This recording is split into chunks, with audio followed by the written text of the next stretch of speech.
La première Renault à être équipée d'un volant en 1901. Avec son moteur monocylindre, la Type D pouvait atteindre 40 km/h. Le modèle présenté est historique, tout comme ce taxi parisien, toujours en état de marche et qui a participé à la bataille de la Marne. Plus d'1 millier de véhicules comme celui-ci ont servi à transporter quelques 5000 soldats vers le front en septembre 1914. Les taxis de la Marne qui sont des pièces très rares de nos jours. Geoffrey Trémoreux, combien il reste de taxis aujourd'hui en France ? Eh bien aujourd'hui, les taxis de la Marne, ils se comptent sur les doigts d'une main. Il y en a plus très peu et encore dans cet état-là, comme celui-ci, donc c'est encore plus rare parce que lui, il a toutes ses pièces d'origine. Il est exactement de la même manière qu'il est sorti d'usine en 1909. L'histoire de Renault, c'est aussi cette participation aux 24 heures du Mans en 1951, avec cette 4 chevaux sportive.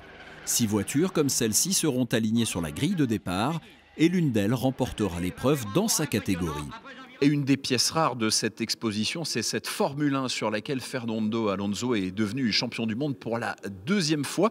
C'était en 2006, un grand moment pour Renault également. C'est une pièce de l'histoire de l'automobile. Ce qu'il faut savoir, qu'il y a seulement 2 constructeurs français qui sont champions du monde de F1, à savoir Matra et Renault. Donc Matra avec la MS80 et Renault avec la R25 en 2005 et la R26 en 2006. L'histoire de Renault, c'est aussi celle des prototypes, comme le Projet 900 en 1959, un essai jamais commercialisé. La marque aux losanges a connu aussi des succès, comme la Dauphine, la R5 et la R16. Et cette exposition présente une vingtaine de véhicules qui ont tous marqué leur époque, comme cette JP4 de 1980, l'épopée Renault 1901-2019, c'est à découvrir au musée Matra de Romorantin jusqu'au 2 novembre.